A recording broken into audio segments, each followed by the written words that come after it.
Hello అండి, నమస్తే. నేను మీ Prasanna Lakshmi. Welcome back to Prasanna's వంటశాల.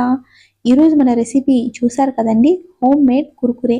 ఇవి ఒక్కసారి కనుక తయారు చేసి పెట్టుకుంటే సంవత్సరం మొత్తం యూస్ చేసుకోవచ్చు.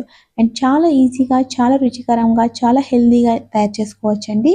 ఇది ప్రాసెస్ చాలా ఈజీ. పిల్లలకి, పెద్దలకి అందరికీ కూడా చాలా బాగా నచ్చుతుంది. మరి ఆలస్యం చేయకుండా మనం ప్రాసెస్లోకి వెళ్ళిపోదామా? దీనికి కావాల్సిన మెయిన్ ఇంగ్రీడియంట్ ఏంటంటే ఇదిగోండి, రైస్. చూసారు కదా, వండిన అన్నము. ఇది నేను రాత్రి వండి పెట్టానండి. ఇప్పుడు దీన్ని మనం ఒక పెద్ద ప్లేట్లోకి తీసుకుందాం.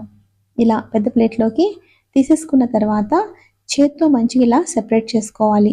ఇలా ఒకవేళ మీరు వండిన అన్నము గట్టిగా ఉంటే గనక ఏం చేయాలంటే, ఏం పర్వాలేదు, కుక్కర్లో వేసి కొంచెం నీళ్ళు పోసి ఒక విజిల్ కొట్టించండి, సరిపోతుంది.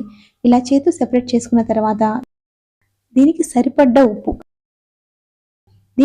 ఉప్పు వేసుకున్నాను. ఇదేమో పండు మిరపకాయ పేస్ట్ అండి. నేను పండు మిరపకాయలని కొంచెం ఉప్పు వేసి చెక్క ముక్కగా ఆడించాను. మీకు ఛాన్స్ లేకపోతే, అవైలబుల్ లేకపోతే ఎండు మిరపకాయలు ఉంటాయి కదండి, అవి కొంచెం వెన్నీళ్ళు పోసి గ్రైండ్ చేసుకోండి. ఇదేమో గార్లిక్ పేస్ట్ అండి.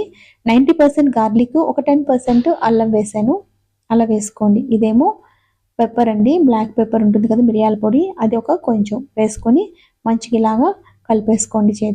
చేత్తో కలుపుకున్న తర్వాత మంచిగా ఇలా పిసుక్కుని చేయండి. ఇలా మిక్సీలో కూడా వేయచ్చు, కానీ మిక్సీ కన్నా హ్యాండ్తో చేసుకుంటేనే టేస్ట్ చాలా బాగుంటుంది. ఈ రోజుల్లో చెప్పాలంటే చాలామంది ఏం చేస్తున్నారంటే అన్నిటికీ మిషన్ యూస్ చేస్తున్నారు. చేత్తో ఇలా కలపడము, గోధుమ పిండి పిసకడం అన్నీ మానేశారు.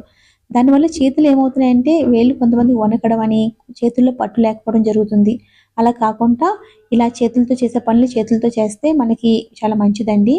సో అలా చేసుకున్న తర్వాత ఒక ఆయిల్ కవర్ కానీ, లేకపోతే మిల్క్ ప్యాకెట్ కానీ, ఏదైనా కవర్ ఉంటుంది కదా, తీసుకొని దాంట్లో చక్కగా ఇలాగా ఫిల్ చేసుకోండి.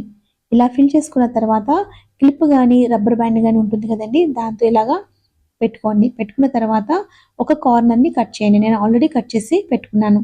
ఇలా కవర్ వేసుకుని దానిపైన మీకు నచ్చిన షేప్లో ఇలా కురుకురేలు వేసేసుకోండి. చక్కగా డిజైన్ చేయండి. మీ పిల్లలకు కూడా ఇవ్వచ్చు, వాళ్ళు కూడా చక్కగా ఎంజాయ్ చేస్తారు తయారు చేయడంలో. నేను ఇది ఇంట్లో వేసి మీకు చూపిస్తున్నాను, కానీ నేను ఆరబెట్టింది మాత్రం ఎండలో అండి, మేడ మీద. ఆఫ్టర్నూన్ 1 o'clockకి వేసాను. ఇప్పుడు ఇది మీకు 5 o'clockకి చూపిస్తున్నాను.